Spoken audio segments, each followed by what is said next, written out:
Hey, I'm Will Parker Anderson, the host of the Writer Circle podcast, which you're about to watch. It's a huge help to us if you would just like this video and subscribe to our channel because we want you to be a part of our writing community. Enjoy the show. Jump in, but I've really been excited for this conversation because like what you two are doing is super intriguing to me. And so yeah, it's going to be fun. I'm also going to play a little devil's advocate because I just have a sense from looking at your material that you have really good answers for things. And so when I ask those questions, know that it's not coming from a place of disagreement. It's just, I want to give you all an opportunity to really share, because social media is ubiquitous. And as a book editor, you know, I see how crucial it is for so many authors, and yet it presents all kinds of problems. So anyways, that's just a little bit of the heart behind where I'm coming from. But do y'all have any questions before we kind of start? No? I don't think so. We're excited to be here. Yeah, it's great. Awesome. Okay, well, I'll kind of jump in then. All right. Well, Mary and Sandy, thank you so much for joining us. I have to say I'm really excited for this conversation because when I first discovered both of you and writing off social, I was really intrigued. I personally have spent over a decade off of social media, and only in the last year or so kind of came back. And even I at times feel conflicted about that, and I'm trying to navigate that. So welcome. I'd love to just hear, where did all of this start? What's your story? If you wouldn't mind just sharing a bit about that. Absolutely. Yeah, so we started writing off social because we spent years feeling trapped by social media. We both felt called to be writers. Each of us believed that God was inviting us to share our words and his hope with the world.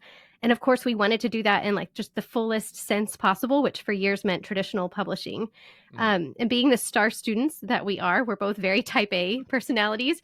So we just dove in and spent years learning everything that we could about the craft and the business of writing. And through that process, it became very clear that in addition to developing our craft, we also needed to build a platform. And during my time coming up in the writing world, the word platform seemed synonymous with social media. So we knew if we wanted to have a successful writing career, we had to have a large active presence on social media. The problem was that social media was sucking the life out of us. And frankly, we didn't want to spend our lives stuck in that endless cycle of content creation, but we really didn't see any other way until about 2019, when Sandy decided to take a year break from social media. And that's when we became friends. She made an announcement about her decision in an online writing community that we were both members of. And we bonded over Voxer and kind of our mutual frustration with social media. Wow. And we talked nearly every day for the next several years. And while our friendship kind of grew to encompass all areas of our lives, social media was still that core conversation that we came back to of like how it's affecting our lives and our writing. I eventually left social media in 2022. And that year, Sandy began a podcast tour to help moms leave social media. And I'll let her tell you about that. Yeah, so it actually started in the spring for me of 2022 when I went on a podcast tour to promote my self-published book, Mom, You're Amazing. And when you're a podcast guest, it's customary for the host to say, and where can people find you? And so I would just very casually, I'd been gone from social media for 2 years by that point. And I would say, well, I'm not on social media anymore, but you can find me on my website and I have a podcast and blah, blah, blah. And without fail, every single podcast host would either stop right there or stop after we got done recording. And they would say, wait, what do you mean you're not on social media? Like, how are you even doing that? Like how? And so I realized for the first, yes, exactly. And so for the first time, I realized that my decision as a professional to leave social media was interesting to people in the industry. And so I decided that fall to just kind of turn my whole focus. I write to overwhelmed, frazzled Christian moms. And I thought, it's probably a problem for them too. So Mm. I surveyed my audience there and realized that like 50% of my listeners said that they felt trapped by social media. And I was like, what in the world is happening? So Wow. I did this deep dive into social media. Like I just really wanted to understand it. I knew why I left, but I wanted to Yeah. understand it as an industry Yeah. and the effects of it as a whole on society. And so I read all these books that summer, and I binged all these podcasts. And so in the fall of 2022, I started this social media tour where I was promoting the 7-day challenge to help moms get off social media. Mm. And during that time, I had invited several guests onto my podcast to talk about it. And that just started getting attention. And then I started getting invitations from like online entrepreneurs and other like writers who had podcasts.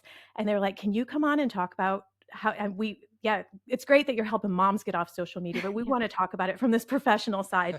Yeah. And that's when Mary Kay and I were like, we just need to talk about this. Like, we just need to. And so that's when we started writing off social, was as a result of that whole process. Mm-hmm. Mm-hmm. That's incredible. So I was on your website, and one of your students described social media as a life-sucking monster. And Yep. Yes. And that's just one of many. Yes. yes, which I love how just vibrant that image is. And then you shared that you felt trapped, and I saw that language on your website as well.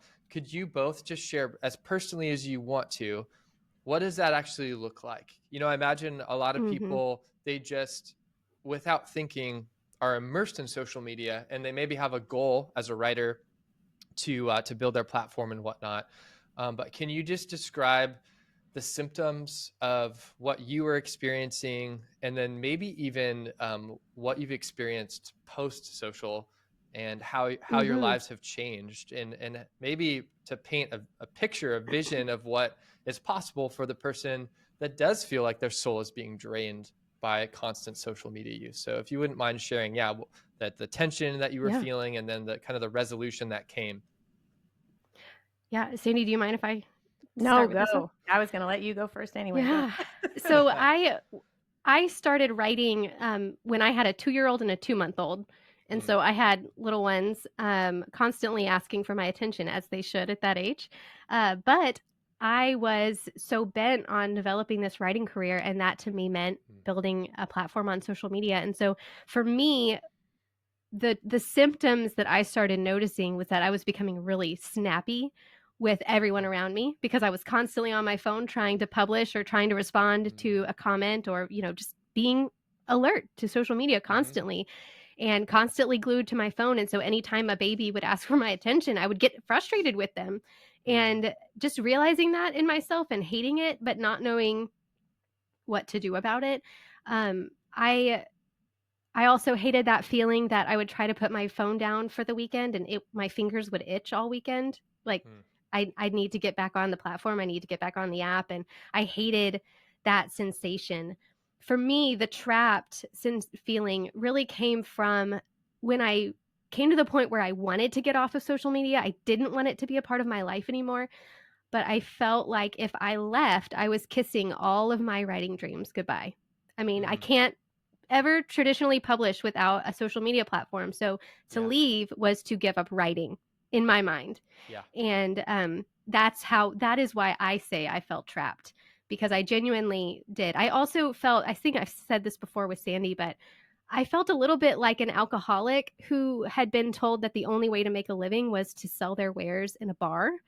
And it was like, this is not healthy for me. Like, I can't sustain this and be the mom I want to be the woman that I want to be. But I know God has called me to write. So like, what do I do? And so you asked, how does it feel now being on the other side? And I will say that for months, I would say probably about 6 months after leaving social media, I told Sandy, I used the word untethered. I felt completely untethered. I did not know how to connect with my audience. Social media had been the way I was doing it. I had an email list, but it wasn't big. And I just didn't know what it meant for me. But my body began to heal. I was not glitchy anymore. I could focus on things longer. I was not anxious anymore. I wasn't having weird dreams and nightmares. Wow. And I just felt better in my soul, and I wasn't snapping at my children. And then the writing piece began to click. And really, that was with Sandy's help. We were like, okay, what does writing off social look like then? Yeah. And we had to reimagine that for ourselves. And that, again, is what led to us starting this business, because we know other writers feel that way when they get off social media. Yeah, that's helpful. Sandy, what Yeah. would you add to that? Yeah, my story is similar, but just maybe a little bit. Yeah, I would make a couple caveats to it. I joined my first social media platform in 2008, which was the first year I started my blog, and those were the heydays of blogging. And that Yeah. was blogging numbers were also important. And so I remember going to writing conferences in like 2009, 2010 with my book proposals, and being told, if you could just give us like 5,000, like, okay, I can do that. On your And blog then or going on your home and then social? trying. Well, social wasn't, they weren't using those metrics yet. So it was on my Okay. blog. Yeah. And so they wanted like 5,000 followers on my blog. And I thought, okay, well, at the time, I didn't have that. And so, but the story that I would hear repeatedly is, we love your writing. This is a great idea, but you need a bigger platform. And and several of my book proposals like would go through the chain and get to pub board, and then they'd be like, oh, she just needs a bigger audience. And so I was working really hard on that. But like Mary Kay, I have this family at home who, by this time I have 3 more kids. My oldest son had passed away when he was 9 months old, but I had 3 more kids at this point. And so I'm trying to write in the cracks. And when your time as a writer is so limited, you really need your time for writing. And so it's hard to grow on social media and write simultaneously. Yeah. And so I was just doing the best I could, but I got this little taste of um, of of success, or it was more like a drug. I don't even want to call it success, but this is where the things started feeling for me. Is in 2013, I had posted a blog post onto Facebook back before there was an algorithm that screwed everything up and hid things. And you could just post your blog post onto Facebook and people would share them, and they, it was a really easy way to share your work back then. And it went viral. So like now everything goes viral. So it's hard to really conceptualize what that meant in 2013. Yeah. But it got 1 million hits. It crashed my website. Wow, that's And true. Going viral. Come on, give Truly yourself some viral. credit. exactly. Like, yeah, What was the thank topic, you. can I ask? Yeah. It was on bullying. One of my kids had gotten bullied at school, and Oh, I come wrote on. Okay. a post about it. Yeah. Wow. And it's terrible writing. Please don't look it up. Like it was one of those things that I like wrote in a day when I was mad, and it's a night. But yeah, anyways, yeah, don't look it up. Now everybody's gonna go look it up. Yeah, so it's fine. But and I got all of these new followers, and I thought, here we go. Like Yeah. this is my life now, and I couldn't sustain it. And it was like, I kept trying, like, oh, maybe if I write another post on bullying, bullying up the sequel, bully, like whatever. I just like anything that I could to keep that momentum, and I couldn't do it. And the more that I tried, the less, like, I just lost sight of what am I even writing about anymore. And I felt like the rules kept changing and the target kept changing. And I felt that for me, the most trapped I ever felt was it like reached a peak in 2016 when I had Facebook, Instagram, Pinterest, and Twitter. And I was trying to keep them all up and running. And I had like, I don't know, like 3 small kids. And I'm just like, I just felt like this puppy, like trying to stay afloat. And then it all came to a massive crescendo because we were part of the same online writing community, as Mary Kay mentioned, and that was something that was just regularly talked about in that writing community. Is you have to have a social media presence. It was just over and over and over and over again. And I'd been part of that writing community for years, and it's dear to me still. We're not part of it anymore, but that was just a message we heard all the time. So it came to a crescendo for me in the summer of 2019 when I went to another writers conference, and I took my 3rd book, and sat in front of publishers and agents at that conference, and the numbers were now 50,000 to 100,000 that they wanted me to have on social. And I was Oh, like, what in the actual heck is happening to the world? Like, I Mhm. walked, I was so disillusioned because I had been at this for a long time. And I know, like, I felt confident in my writing. I don't know that I deserve all the accolades of a, huge book contract or whatever, but I felt like my yeah. writing was good enough to get Mm, traction. And walking, and I thought, how I have been working so hard to get the numbers that I had, which at that time was only like 5,000 on social. yeah. And I thought, I can't do anymore. And that was when I stepped back and made that big announcement in the writers group Yeah. that I am taking a year off. Like, I have got to get away from this, and I'm going to write this book, and I'm going to independently publish it. And when I came back to, and my goal was never to leave social media entirely. It was to create distance and Yeah. to take those. I was spending an average of 2 hours a day on social media trying to keep that thing up Wow. and running. Wow. And I thought, I'm going to take that time. I'm going to write this book. I'm going to come back in a year. I'm going to promote this book. And then I'm going to decide what to do. And I was only there for 2 or 3 months. And I'm just like, God, and I'm a Christian. I was like praying about it constantly. I'm like, God, I hate this. Like, is there another way? Like, can I leave? And I just felt, it wasn't like a big thus saith the Lord moment, like, yes, Sandy, leave social media. But it was definitely like, you can leave.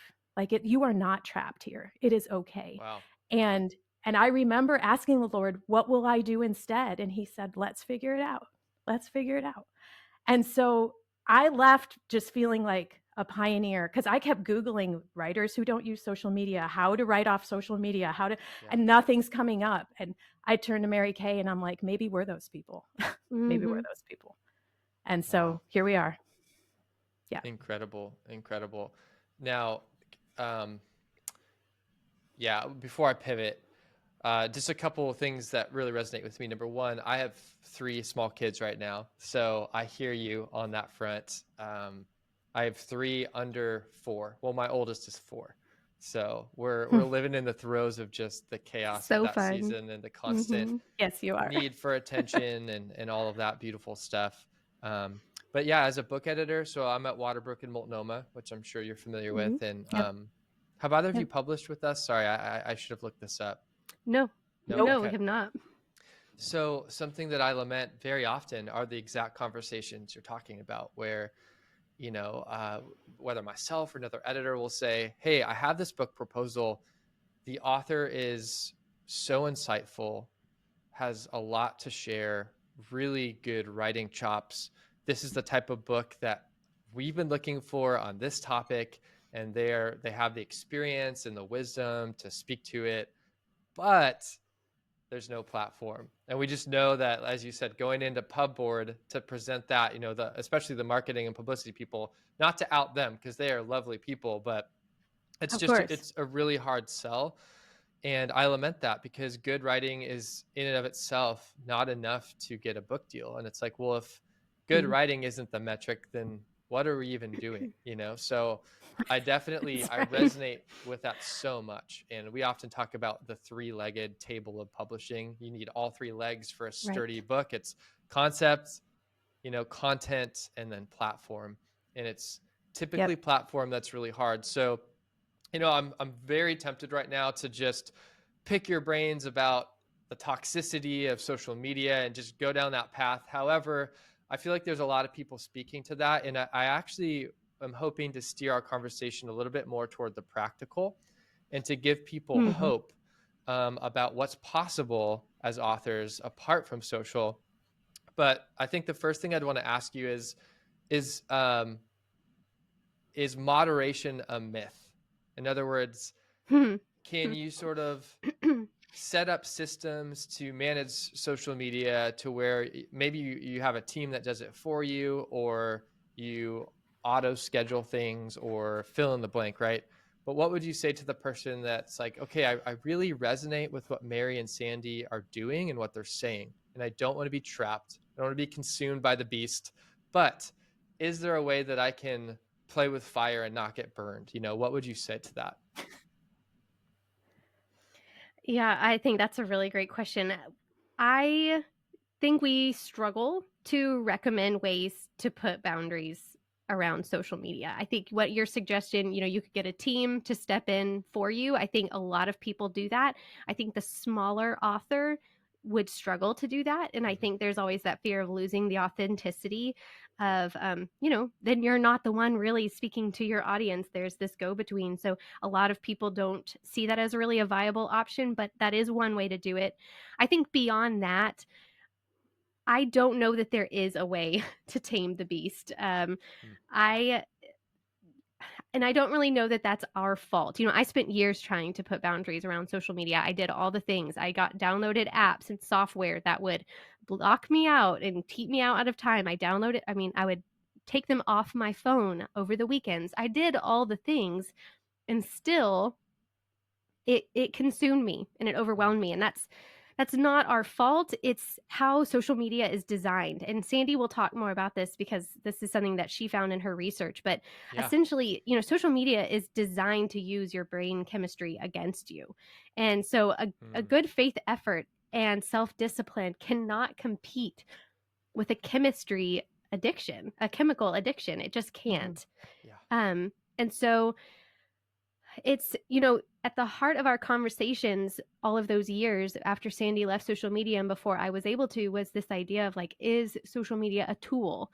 A toaster is a tool. I put bread in, I get toast out, I move on with my day. Like, can't social media be the same? Can't I get in there, do what I need to do, and get off and move on with my life? But the reality is that a toaster doesn't have an agenda, and social media does. And so it really is, it's completely different. Personally, I don't think, and I think Sandy would agree, it's not something that you can tame. Sandy, what would you add to that? Yeah, I think, rather than helping writers figure out ways to thrive in a toxic environment that is literally spending billions of dollars trying to addict them, we've decided to really focus on, like, let's look for some alternate pathways, some viable pathways that writers can use and to build their audience, to grow, to sell their work outside of social media. And we have found that when you find things that don't suck the life out of you, don't trap you, that play to your strengths, that yield a better return on investment for your time and energy, that it will naturally get smaller in your life. And so that is the boundary we put around. It's almost like when you're trying to like start eating healthy food, and if you're going to cut out all the junk, you don't just not eat. You find healthy things to eat instead. And so that's the approach that we take, is like, let's look at some other things that are working. And of course, that's going to continue to evolve. We have to stay on top of what's working and what stops working. Even just in the year that we've done this, we've altered what we've shared with people, because when we first started, Pinterest was working really well and Pinterest isn't working really well anymore. And so we've kind of shifted. Substack is coming up, so that's kind of the approach that we take. Rather than trying to put boundaries around it, let's just fill it with other things that work better and that you really love doing, and then we'll go from there. And we do, by the way, have a free resource that we give away called 27 Real Ways to Grow and Nurture Your Audience Without Social Media. So we can give you the link to that if you want to share it. Yeah, I have it pulled up right now. I already downloaded it. Nice. Oh, awesome. Awesome. Yes. So that's really helpful. So what would you say to the writer who, again, really resonates with what you're saying, but at the same time, they've talked with publishers and they've, to your point, Sandy, they've had that exact conversation of, we don't typically give numbers at the publisher I work for just because that can feel arbitrary, but for sure, it's got to be, I would think, tens of thousands, somewhere in there. But yeah, what would you say to the person who says, well, if I'm off social, that is literally career suicide? That's what every single author, that this person respects and follows and aspires to be like. Every single one of those authors is on social. they're selling and promoting books on social, and they're like, I just feel like writing off social is too idealistic. I don't feel like I can actually get the traction I need. Would you have any encouragement or wisdom to share with someone thinking through that? Mary Kay, I'll let No, you. oh, Yeah, go ahead. okay. Yeah, go ahead. Okay, I'm go ahead. I think that I would say, and this is something I would be interested also in hearing your response to this, Will, because our position is we understand that publishing is a business and that, you know, we've got to play a part in marketing our books and in having a, you know, a building that relationship with our reader. Yeah. What we would hope is that if you could get out there and build your email list, for example, and really have this warm and engaged and active relationship with your reader through your email list and build that to the tens of thousands using pathways that play to your strengths and feel life-giving to you, then hopefully that would be enough to catch the publisher's eye and perhaps make up for the fact that maybe you don't have the social media numbers, but you do have this incredible, thriving email list full of people who want that next book that you're going to be publishing. And so that's what we have been saying. Sandy, what would you add to that? Yeah. And I would also say, and this is something that I have said to moms when I've helped moms get off social media, but especially to the writers, that anything that traps, that when you feel trapped, like that's not from God. Like that, God doesn't trap you. And there, but I need to restart that sentence. Go for it. Okay, sorry. I guess I would just hope that with so many writers that are burned out and floundering on social media, that we are hopeful that maybe publishers will start to recognize other viable growth strategies. And one thing that we tell a lot of writers is that if social media is making you depressed or anxious, your mental health is reason enough to step away. Like there's no book contract worth your mental health suffering for that. And so Absolutely. that's really the what we try to help writers understand, and that we're just hopeful that if you could find other ways to, again, like Mary Kay said, we're not advocating for writing in obscurity and hoping for the best. Right. Like Yeah. let's look for other ways that you can actually connect with that reader that works better for you than social media. Like podcasting for me is that. Like and I'm dabbling in Substack right now. Like both of those things are working. Like I can just see the steady growth. I thought, okay, this is working. So for some writers, it might be public speaking, like public speaking, it gives you so much bang for your buck, because people like the conversion rate for people who hear you speak to the ones who buy your book are, fantastic, like so much better than anything you could get on social media. It takes a ton of work to put together a speaking tour. It takes it's exhausting, and it is work. So again, our encouragement is that that you would find something that works better, and that you don't, if you have to redefine what a successful writing career looks like, then maybe you need to do that. And independent publishing is a very viable option. And I hate to say that because I know what you do for a living, Will. And I'm sorry. Well, it was nice to talk with you both. I'll see you. No, I'm just kidding.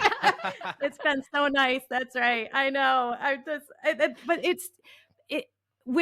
with so many, there's a good and bad to that. Let me just say this. Sure. You can independently publish, but if you are so good that they can't ignore you, like Steve Martin, that famous quote from Steve Martin, be so good that they can't ignore you. Yeah. That if you really focus on becoming an excellent writer, your writing will rise to the top. People will take notice of your great writing, and you will build your audience, and you will start getting those super fans. And so we're really hopeful for that without having to sell your soul.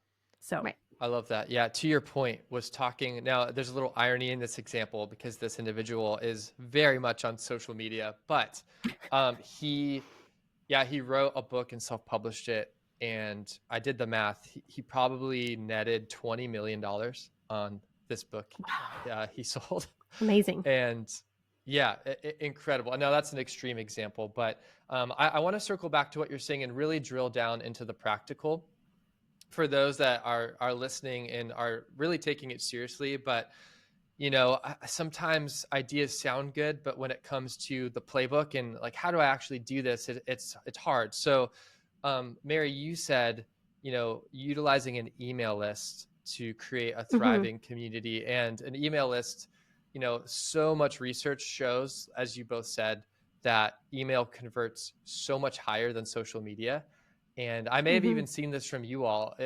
Was it you who talk about being on social, like your viewers are window shoppers, and in an email list, No, they're actually in the store? I want that to I be was going us. to say, it Can sounds like that a be good us? analogy. I We'll like just No, say it it. Mary was you. Kay. No, Yeah. for the Yeah, next Sandy, podcast. you said that, Okay, no. whatever that was that one time. Quote Yes, Sandy absolutely. Cooper. So, yeah, but it's The nice poor because person who said that. We're I sorry. know we're going to have a lawsuit on our hands here. I won't post any of this on social Please so don't that we tell. can't get in trouble. That's right. Yeah, but I love that Oh my analogy because it's the scroll on social. That's the window shopper. Mm. And Jordan Rayner's one author that's been very vocal about the power of an email Oh, list. yes. He's built his over 100,000 people. So back to the email list. In my mind, I think on social media, there's comments, it's real time, it's interaction, you're liking, like it's a very interactive space. An email list feels more like a private sort of communication between sender and receiver, where you're not as much, there's not as much or any cross pollination between the recipients. It's just like, I'm sending it to this one person, they're receiving it. So do you have any thoughts on what a thriving email community looks like? Or maybe it's other things outside of the email list as well. But yeah, any thoughts on that? Yeah, this is so good. So when we left social media, one of the first things we realized is that social media is a little bit like your phone, your iPhone. Your iPhone does so many things, right? It's your GPS, it's your camera, it's your calendar. And so if you wanted to get off of your iPhone, you would have to get each of those individual things to replace what your iPhone does all in one. And leaving social media is a little bit like that, if we're honest. There's not a one-to-one replacement for that. And so you have to think through something that we teach in the course that we offer is you have to think through what were your goals when you were using social media. Was it growth? Were you trying to build that following? Was it nurturing? Were you trying to build that community? Was it sales? What were your goals? And then you have to find replacement pathways that will address those same goals. So for me personally, Sandy mentioned public speaking. Public speaking is my jam. I love to get up in front of a group of women and share my heart with them. I love to see the feedback in real time. And I love that public speaking does create that, what you use that cross-pollination idea. Like, I can sit there and have the women sit and talk to each other next, have a roundtable discussion, and that builds community. You're correct in stating that an email list does not really create community. An email list is a great way to gain sales and to gain that no trust factor. It's a great way to nurture your audience, and it's a place to hold all the growth that you're doing. But you do have to find other pathways like Substack. Substack can help you grow your audience. And it's kind of seeming to be a potential for the way that blogs used to be, where people can comment and create that community. So you do have to get creative. Again, we're not saying get off social media and don't do anything. There's a lot of work you have to do to replace social media, if we're honest about it. But I think the things that you do to replace it can feel a lot more fun and a lot more life-giving than, posting and publishing and dancing and lip syncing on social media. Yeah, that And is very I true. just want to. Go Yes, ahead, I'm Sandy. sorry. Yes, yeah, I'm sorry to interrupt. Yeah, I just wanted to add to that that I want to make sure to kind of temper the excitement about, but you can create this like interactive community on social media. For famous people, that works. For Yeah. people like us who are trying to build, like we tried to do that. Like that's Right. what we're trying to do, and it didn't work. Yeah. And I think most of the people are where we are, where like, yeah, I know you say it's supposed to work that way. I can see XYZ famous person and it's working that way. And wow, they Yes. have this vibrant community on social media. But, you know, I 3% of the people that I have following me see my posts, and I don't Right. know how to like, Yeah. no one's commenting. And like, that's the reality. Like, it's Mhm. Yeah. not this panacea of, Great. wow, where are you going to create that community now? Like, it's like, Yeah. no, there wasn't really a community there. And so, Mhm. and I'll just echo what Mary Kay said, like, it's hard to find a replacement for that. And, you know, I personally think that, I think that especially since COVID, when everything went virtual, Mhm. I think the world shifted in a way that people are really craving those in-person connections more than they ever were, Yeah. and and really craving that more intimate interaction with the people that they follow, that they want to hear more from. And so I think it really requires a whole mindset shift from like, how do I get on that stage in this giant arena? That's one of the analogies we like to use. Like, I just feel like social media is this giant stadium packed with 100,000 people, and everybody's screaming, and there's one person standing on the stage with a microphone, and only a couple people know how to access that stage. Like, there's all these bodyguards there and you can't get up there, and everyone's just screaming, and the only people that can hear you are literally the people standing like in front of you and on either side of you. Like, Yeah. you're not it, you feel like you're where all the people are, but no one can hear you. And I feel like stepping out of that craziness and trying to find other ways is more like stepping into you know, a dinner party or a small event Or the green where room you act. backstage. That's right. Yes. Yeah. That's Yes. right. Where you're just having a more genuine interaction. So Yeah. I don't know that we are really trying to recreate something that we feel like we lost in social media. That's a good point. Yeah. Yeah. Mhm. That's good. You're not exiting one circus to another circus. um, Right. Mhm. so Mhm. I'd love to ask you this. What is the ROI, on leaving social media, the return on investment? Like, Hmm. are there success stories? People I think are going to want to know that, whether in your own writing careers, have you seen people sort of follow your counsel, get off social and land book deals with publishers? Have you seen that happen? I'll answer that one. So we're going to be super frank about this. We feel like we're pioneers in this, and there was one of our listeners recently messaged us and said, you know, I would like to see some more stats about like what happens when you leave. I'm like, there are no stats yet because we are literally like Yeah. paving the way. Like, Yeah. we will let you know, like Yes. this is what we're doing. And Yeah. so from a very real standpoint, we know that what we're seeing is women who are like, oh, thank God, I do not have to keep doing this. Like, that's Yeah. the ROI, first of all, is thank you for giving me permission to leave. I want to try to find another way. So that's the first thing we're seeing. We are also starting to see, and this is getting very getting very exciting, evidenced by the fact that we're here. People in the industry are starting to be like, "Hey, what's going on? Maybe we should start considering people who don't want to use social media." Yeah. And we are starting to see, you know, a lot of writing communities who are like inviting us to come and like, can you come talk to us about that? We're starting to see literary agents reaching out to us like, hey, Mm, will you come speak to my clients about some ways that yeah. they can not use social media? I'm starting to see some more authors who are people that I personally read, who after selling a couple books and being in the industry for a while are like, you know what, I'm not doing this anymore. And so I think we're at the very beginning stages of seeing what is possible. But if you're looking for like hard numbers, like, Susie left and she landed $100,000 book deal with, Yeah. no, we Case don't have studies. that. Yeah, not Yeah. yet. Well, That's No right. case studies, still early days. Yeah. Yeah.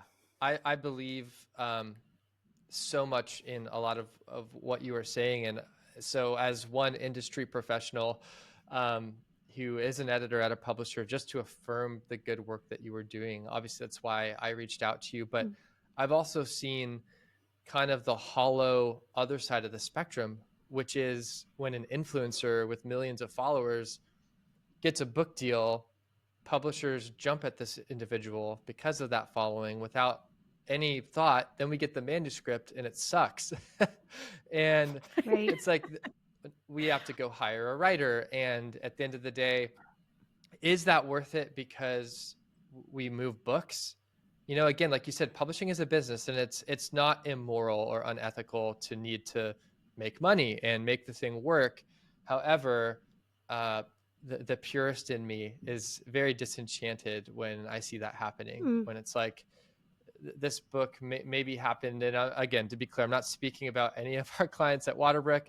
I'm speaking in general terms about the industry, but you just see books coming out where the substance seems to be lacking, but the platform is exploding. And it's like, that cannot be the goal of quality book publishing either, And so I just want to say, thank you for being pioneers in this space. Thank you for thinking differently. I also want to ask, because I am a man, I think the very first thing on your site says something about, we are, sorry, I'm going to butcher this. Let me just go to your site real fast.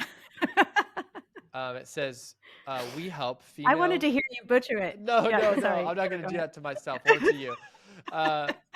We help female Christian writers grow and nurture their audience without social media, to which I say yes and amen. I have conversations with my wife all the time. I've seen the stats on, as a father of 2 daughters, just the effect social has on women specifically. And that breaks my heart. Would you say anything differently to men? I recognize that your platform is, primarily to women, but are the dangers the same, I guess, is my question? Or would you say there are additional considerations for men? I don't know. I just thought I'd throw that out there to you. That's a great question. It is a great question. I don't think it's one we've ever considered. We wrote that tagline because we are female Christian writers. Yeah. And that is who we had a heart for. I don't know. But I will say we have men email us frequently. Like, hey, I listened to the podcast and here I have a question. And we're like, we're so glad you're here. We hope that you don't find this weird, that we're just talking about, things from a woman's perspective. But no, I don't know that our message would change. I think that social media it impacts women differently, as you mentioned, especially younger women, teenage girls in particular. It is particularly cruel too. But I know that men absolutely struggle with it, and in different ways. And so I don't know that our message would change, though. Would you disagree, Sandy? Yeah, I don't think our message would change. I think we just feel comfortable talking to women, and so we that's who we decided to focus on. But I think the message is the same. I know that just to circle back to something, speaking of women versus men, just circle back something you said a while ago about setting boundaries around social media and whether or not that's even possible. When I was considering leaving social media, considering the audience that I speak to, which is overwhelmed Christian moms, I had to seriously take that into consideration of, okay, this is more than just about building my platform, but should I even be luring them onto a platform where it is known to addict them and to suck their time and to, they're already overwhelmed. They don't need to be here. So do I want to like hire this other person to just post there so that they have to keep coming here to find my content? Or can I put it in another place where it's not going to harm them? And so I guess with the, male female thing, I think as an author, it's important to consider your reader and what is best for your reader. Where do you want to, whether it's male or female, I think it's important to consider what is good for them and how do they consume content, and try things and that's one of the things we help our students in our course is we help them find their reader in real life because they're doing other things besides scrolling social media. They're Googling their problems, they're going to conferences, they're listening to podcasts, they're going to events, they're part of clubs in their community, they're listening to the radio, they're just doing other things. And so I think it's really important, whether you're male or female, to understand who your reader is, find where they like to consume content, how they like to consume content, and then meet them there. So yeah, that would be my answer to that. Yeah, so helpful. Well, you mentioned having a podcast. So is it called Writing Off Social? Is that how people can find it? It is. Okay, great. Yes. Yeah, and kind of, are you breaking down topics like this each week, or kind of give us a little taste of what your podcast is about? Yeah, go ahead. Yeah, well, it's mostly Sandy and I being silly. No, I'm just kidding. We do have fun. We have a lot of fun. Our outtakes are probably the best part of the podcast. Yeah, listen for the outtakes. Listen for the outtakes. But no, we do. We have conversations like this each week, and we are trying to peel back the onion a little bit as we go. Yeah. Season 2, we spent a lot of time talking to our course participants. We had each of them come on and talk about what they were learning about writing off social. And that was a really fun series that we did. And we're hoping in season 3 to have more conversations where we get to invite guests like you on and have, like I said, just peel back the onion just a little bit more and go a little further into what the writing life looks like once you leave social media. Yeah, that's great. Yeah, we are currently, as we're recording this, I don't know when this will drop, but as we're recording this, we're on a break because we've decided for our own mental health that we can't lead our cohort and produce new podcast episodes at the same time. So if people are looking for, our most recent one is in January, but we'll be back with fresh episodes in April. So, but there's like 30 some for you to binge in the meantime. Yes. And I plan to go listen, truly. Very, very intrigued by what you all are doing. Is social media here to stay? What do you think? As stats continue to accrue, indicating that this isn't the healthiest way to live, but yet it's so ubiquitous, and I would add lucrative to be on, especially TikTok and Instagram. Yes. So what do you think? Is this writing off social? Is this going to be a fringe movement for those courageous enough to swim upstream? Or do you think movements like yours are going to gain more momentum as social continues to reveal its dark underbelly, if you will? What do you think? What do you think, Sandy? I'll let you answer first. Wow. Okay. So I am hopeful. I am hopeful that if social media stays, that the business model can change to not make it so toxic. As long as the business model is, we want you here for as long as possible by any means possible, and you are the product and we are selling to you, we're extracting data, and we're going to just keep putting things in front of your eyes to keep you here as long as possible. I think that things like writing off social will continue to grow because we know now that this is what's happening, and people want off. Like, I don't want that anymore in my life. I don't want to feed that monster. I don't want to participate. And that was a lot of, when I was deciding to leave, when like the final nail in the coffin was after I did that deep dive, I thought, I don't want to participate in this. I don't want to be a product sold to anymore. I don't want them to extract 1 second of data from me anymore. So I just got off. If social media changes to a healthier place, or if a new platform rises up that removes all of that, all of the things that make it so insidious, I think social media can be a really great place. I think, like, I'm hopeful for that. I don't know. I'm kind of a glass half full kind of person about that stuff. Yeah. But I feel like it could be different, and I feel like it can, and it maybe will be. So in the meantime, here we are. Right. Yeah. Yeah. Yeah. I kind of hope we work ourselves out of a job, and either something changes in the industry that we don't feel so beholden to social media, or something changes in social media itself. I don't see it going away. I don't see social media going away. I see it evolving. The question is, in what direction will it evolve? Yeah. And that's what we'll be watching.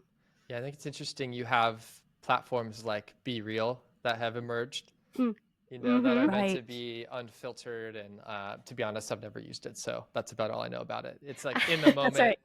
here's what I'm doing kind of a thing. I've been in my friends', posts and stuff. But yeah, thank you Yeah. so much for just sharing your powerful perspective. I love how countercultural it is. I think if I could summarize what I'm hearing in everything you've said, it's compassion. And then I Mm. think secondarily, it would be wisdom. It's just recognizing that what an industry demands or what culture demands in terms of building a platform, if it is simultaneously hollowing out your soul, it's an easy choice. It's to be a whole person is always the right choice. And of course, some listening are going to disagree that you can somehow manage the social media thing. And but I think you've given those people a lot to think about. And so I just want to thank you. Your website is writingoffsocial.com. And can you give us your Twitter, Instagram, and Facebook handles? Just kidding. No, we cannot. We cannot. As my pastor would say, Jimmy crack corn and I don't care. Love it. That's not my joke. Love it. Yeah.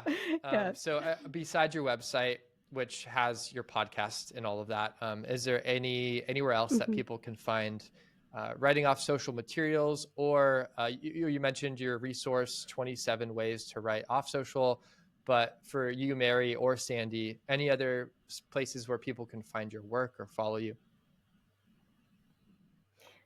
Well, I have a website, marycatherinetiller.com, where I host my other ministry, New Mercies for Moms, and then have links as well to Writing Off Social. And then Sandy.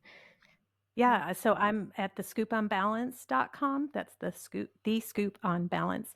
And I have links to everything that I do there. My podcast is called The Balanced Momcast, and my Substack newsletter is called Behind the Balance. Super helpful. So yes, we'll put links for all of those in our show notes, of course. But Mary and Sandy, thank you so much for being with us. Again, just really cherish what you're doing and hope that people will heed the wisdom that you've spoken. And I'd love to have you back because I feel like there's more that we could talk about around this topic. It's massive in the writing industry, and so hopefully we can have you back sometime soon. Absolutely. We would love that. Yes. Yeah. Awesome. Thank you so much Thank for this you. time. Yeah, Absolutely. this has been great. Yeah, Thank you. Thanks.